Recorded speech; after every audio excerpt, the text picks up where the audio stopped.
Let's start covalent bonding. Covalent bonding का पहला word है कार्बन। सबसे पहले फोकस करते हैं कार्बन पे। इसके पहले की वीडियो में आपने कार्बन की डिटेल आपको मैंने बता दिया है। होपफुली आपने इसको प्रिपेयर कर लिया होगा कि कार्बन की क्या क्या प्रॉपर्टीज हैं। ठीक है, यहाँ देखिए कार्बन को अगर हम रिप्रेजेंट करें तो कार्बन 6, इसका इलेक्ट्रॉनिक कॉन्फ़िगरेशन क्या है 2,4। जैसा आप देख रहे हैं कोवेलेंट बॉन्डिंग, कोवेलेंट बॉन्डिंग का मीनिंग क्या है, क्योंकि आपने पिछले वीडियो में पढ़ लिया है, आयोनिक बॉन्डिंग पढ़ा है, बॉन्डिंग पढ़ लिया आपने। तो कोवेलेंट बॉन्डिंग को अगर हम एक वर्ड में कहें तो mutual sharing of valence electron is known as covalent bonding. ऐसा समझ सकते हैं आप। अब इसको देखिए कैसे, हम कार्बन का ही एग्जांपल लेके चलते हैं। कार्बन का इलेक्ट्रॉनिक कॉन्फ़िगरेशन 2 और 4 लिखा है। इसके वैलेंस शेल में कितने इलेक्ट्रॉन आप देख पा रहे हैं 4। अब ऑक्टेट प्रिंसिपल के बेसिस पे देखिए हर एलिमेंट चाहता है कि उसका वैलेंस शेल कंप्लीट हो जाए ऑक्टेट के पॉइंट ऑफ व्यू से, मतलब उसके वैलेंस शेल में 8 इलेक्ट्रॉन आ जाए। ठीक है, अब 8 इलेक्ट्रॉन या अपना ऑक्टेट पूरा करने के लिए कार्बन क्या करेगा ये सोचिए। इसके वैलेंस शेल में 4 इलेक्ट्रॉन है, या तो कहीं से 4 इलेक्ट्रॉन इसको मिल जाए, या ये अपने 4 इलेक्ट्रॉन डोनेट करके सिर्फ 2 इलेक्ट्रॉन रखे और हीलियम जैसा हो जाए। ऐसा कुछ उसका अप्रोच रहेगी। सोचिए कि अगर कार्बन अपने वैलेंस शेल से 4 इलेक्ट्रॉन लूज करता है तो इसके ऊपर कंडीशन क्या हो जाएगी 4+ चार्ज आ जाएगा। क्योंकि अभी हमने कई बार डिस्कस किया था पिछले वीडियो में भी कि इलेक्ट्रॉन डोनर जो होते हैं वो पॉजिटिव हो जाते हैं, देने के बाद उसमें प्लस चार्ज आ जाता है, पॉजिटिव चार्ज प्रोटॉन की वजह से आ जा रहा है। ठीक है, तो अब अगर कार्बन अपने वैलेंस शेल से 4 इलेक्ट्रॉन लूज करता है तो इसके पास क्या सिचुएशन आ गई, इसको देखते हैं। 6 इलेक्ट्रॉन 6 प्रोटॉन थे उसके पास, तो 4 तो निकल गए, बचे कितने इलेक्ट्रॉन 2 इलेक्ट्रॉन, और प्रोटॉन कितने हैं 6। जरा सोचिए कितना इम्बैलेंस चार्ज हो गया है इस न्यूक्लियस में, आप इस एलिमेंट में, इस आयन में। यहाँ देखिए अगर मान लीजिए वो 4 इलेक्ट्रॉन कहीं से बोरो कर लेता है, कहीं से एक्सेप्ट कर लेता है, कहीं से गेन करता है, तो अब उसके पास इलेक्ट्रॉन कितने हो गए 10 इलेक्ट्रॉन हो गए, और प्रोटॉन कितने हैं सिर्फ 6। क्या वो होल्ड कर पाएंगे इस 10 इलेक्ट्रॉन को? नहीं कर पाएंगे। तो दोनों ही कंडीशन में चार्ज बहुत इम्बैलेंस हो रहा है, इस वजह से दोनों ही आयन कार्बन के एग्जिस्ट नहीं करेंगे और दोनों ही सिचुएशन कार्बन के लिए इम्पॉसिबल है।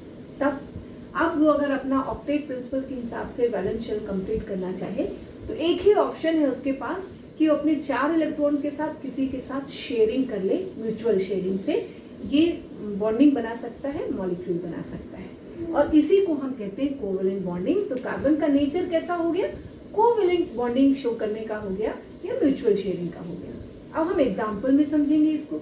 जैसे देखिए एक एग्जाम्पल लिखते हैं हम, बहुत सिंपल एग्जाम्पल CH4 का।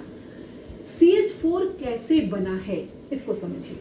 कार्बन का जैसे मैंने इलेक्ट्रॉनिक कॉन्फ़िगरेशन लिखा है 2,4। कार्बन का लुईस डॉट स्ट्रक्चर बनाइए। लुईस साइंटिस्ट का नाम है, इसमें वैलेंस शेल के इलेक्ट्रॉन को डॉट फॉर्म में रिप्रेजेंट करते हैं आप। तो देखिए कार्बन के वैलेंस शेल में टोटल कितने इलेक्ट्रॉन आ गए 4 इलेक्ट्रॉन। अब ये 4 और चाहता है लेकिन पूरी तरह से एक्सेप्ट नहीं करेगा, शेयरिंग फॉर्म में लेगा। कैसे? कार्बन ने एक हाइड्रोजन सर्च किया, हाइड्रोजन के वैलेंस शेल में कितने इलेक्ट्रॉन है 1, क्योंकि हाइड्रोजन का एटॉमिक नंबर 1 होता है। हाइड्रोजन की क्या रिक्वायरमेंट है, इसको अपना डुप्लेट पूरा करना है, हीलियम जैसे बनना है। तो हाइड्रोजन को 1 चाहिए, कार्बन को 4 चाहिए। तो एक हाइड्रोजन से कार्बन ने अपना एग्रीमेंट साइन किया, दोनों ने शेयर कर लिया, हाइड्रोजन का डुप्लेट पूरा हो गया और कार्बन के पास कितने इलेक्ट्रॉन हो गए 5 हो गए। अब ये दूसरा एक और हाइड्रोजन के साथ उसी तरह का एग्रीमेंट साइन करेगा, उसी तरह से म्यूचुअल शेयरिंग करेगा, और अब आप देख सकते हैं कि ये हाइड्रोजन भी सेटिस्फाई हो गया और कार्बन के पास अब 6 इलेक्ट्रॉन हो गए। और इसी तरह से अब ये 2 और इलेक्ट्रॉन के साथ, हाइड्रोजन के इलेक्ट्रॉन के साथ एग्रीमेंट साइन किया, शेयरिंग किया, और अब आप देख सकते हैं कि कार्बन का पूरा ऑक्टेट कंप्लीट हो गया। ठीक है, तो इस तरह से यहाँ पर 4 सिंगल बॉन्ड बन गए। इसको आप सर्कल करके भी दिखा सकते हैं। सर्कल करके कैसे, जैसे अगर हम दूसरे तरह से आपको बताएं तो यहाँ देखिए ये हाइड्रोजन का पूरा तरह से ये कंप्लीट हो गया, ऐसे ही चारों हाइड्रोजन का, और सारा ले लें तो आप कार्बन के 8 इलेक्ट्रॉन पूरे हो जाएंगे। ठीक है, तो ये म्यूचुअल शेयरिंग से आपको कंपाउंड क्या मिल गया CH4, ये कोवेलेंट कंपाउंड है। अब एक और बात देखिए, एक दूसरा एग्जांपल ले लेते हैं हम यहाँ पर। यहाँ मैंने आपको ये बताने की कोशिश की है कि कार्बन सिंगल बॉन्ड बना रहा है 4 टाइम्स 4 अलग अलग हाइड्रोजन के साथ। दूसरा एग्जांपल हम ले लेते हैं CO2 का। इसको देखिए, कार्बन का लुईस डॉट स्ट्रक्चर बनाइए। कार्बन के वैलेंस शेल में कितने इलेक्ट्रॉन है? 4 इलेक्ट्रॉन है। अब कार्बन को अपना ऑक्टेट पूरा करना है। अब इसको शेयरिंग करने के लिए एलिमेंट चाहिए। सपोज करिए इसको एक ऑक्सीजन मिल जाता है, ठीक है, तो ऑक्सीजन के साथ शेयरिंग कैसे करेगा? अब आपको थोड़ा सा रफ काम करना पड़ेगा इसमें। कैसे? ऑक्सीजन का एटॉमिक नंबर 8 होता है, इसका कॉन्फ़िगरेशन 2 6 होता है और इसको वैलेंस शेल में 6 इलेक्ट्रॉन है। ऑक्टेट फुलफिल करने के लिए 2 इलेक्ट्रॉन और चाहिए, ठीक है। तो ऑक्सीजन का हम लुईस डॉट स्ट्रक्चर बना लेते हैं। आप देखिए 2, ये 4, ये टोटल हमारे पास 6 इलेक्ट्रॉन हो गए, ठीक है। इसकी डिमांड क्या है? 2 इलेक्ट्रॉन की। इसकी डिमांड क्या है? 4 इलेक्ट्रॉन की। तो सबसे पहले 2 तो सेटिस्फाई कर ही ले। यहाँ पर आप देख पा रहे हैं कि ऑक्सीजन अपने आप को सेटिस्फाई कर लिया, ऑक्सीजन का ऑक्टेट फुलफिल हो गया।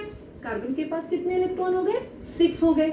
अब इसको और 2 इलेक्ट्रॉन की नीड है, तो ये दूसरे ऑक्सीजन एलिमेंट के पास जाएगा, उससे भी इसी तरह का एग्रीमेंट साइन करेगा। और अब आप देख पा रहे हैं कि कार्बन का भी ऑक्टेट फुलफिल हो गया और ऑक्सीजन का भी ऑक्टेट फुलफिल हो गया। अब आपको कंपाउंड क्या मिल गया? इसको हम अगर रिप्रेजेंट करें तो C डबल बॉन्ड O इधर भी, C डबल बॉन्ड O इधर भी। हम आपको ये बताना चाह रहे थे कि कार्बन सिंगल बॉन्ड से भी सेटिस्फाई हो गया, डबल बॉन्ड से भी सेटिस्फाई हो गया। तो ये कार्बन की प्रॉपर्टी है, ये बड़ा इसका वर्सेटाइल नेचर है कि 4 वैलेंसी है जिसमें single bond, double bond, triple bond भी बना सकता है। इसके ऐसे भी कंपाउंड है। तो इस तरह से आपको समझ में आ गया कि कोवैलेंट बॉन्डिंग का मतलब म्यूचुअल शेयरिंग होती है और ये जो मॉलिक्यूल होते हैं ये कोवैलेंट मॉलिक्यूल कहलाएंगे, ठीक है। एक और बात समझिए, जैसे हम आयनिक कंपाउंड पिछले वीडियो में देख चुके हैं, आयनिक कंपाउंड सिर्फ सॉलिड होते हैं, लेकिन कोवैलेंट कंपाउंड सॉलिड भी हो सकते हैं, गैस भी हो सकते हैं, लिक्विड भी हो सकते हैं। जैसे देखिए CH4 यहाँ पर गैस है, कार्बन डाइऑक्साइड भी गैस है। अगर आप और भी कोई कोवैलेंट कंपाउंड का एग्जांपल देखें, जैसे मान लीजिए वाटर, अब आप लुईस डॉट स्ट्रक्चर से बना के देखिएगा। ऑक्सीजन के वैलेंस शेल में 6 इलेक्ट्रॉन, इसको 2 इलेक्ट्रॉन चाहिए, 2 हाइड्रोजन से शेयर करेगा, एक हाइड्रोजन से 1 इलेक्ट्रॉन, तो 2 टाइम्स शेयरिंग हो जाएगी। ये कोवैलेंट मॉलिक्यूल है। और यहाँ पर जो कोवैलेंट बॉन्डिंग आपको मिल रही है, जो मॉलिक्यूल है, ये लिक्विड है, ठीक है। इसी तरह से जैसे मान लीजिए अगर आपको और भी एग्जाम्पल देखने हैं तो PCl5 का इलेक्ट्रॉन डॉट स्ट्रक्चर बना के देख लीजिएगा। ये एक ऐसा मॉलिक्यूल है जो सॉलिड है। कहने का मतलब ये कोवैलेंट कंपाउंड सॉलिड भी हो सकता है, लिक्विड भी हो सकता है, गैस भी हो सकता है, ठीक है। और कोवैलेंट कंपाउंड और आयनिक कंपाउंड को कंपेयर करना है तो आप अपने घर से 2 एग्जांपल उठा लीजिए। एक common salt, table salt, NaCl, जिसको आयनिक आप समझते हैं, और कोवैलेंट कंपाउंड में आप ले लीजिए शुगर, ग्लूकोज। दोनों को कंपेयर करके देखिए, इनकी वाटर में सॉल्युबिलिटी देखिए, इनका टेम्परेचर के साथ रिएक्शन देखिए। आप कंपेयर कर पाएंगे इजीली कि दोनों में किस तरह से उनकी प्रॉपर्टीज में डिफरेंस है, ठीक है।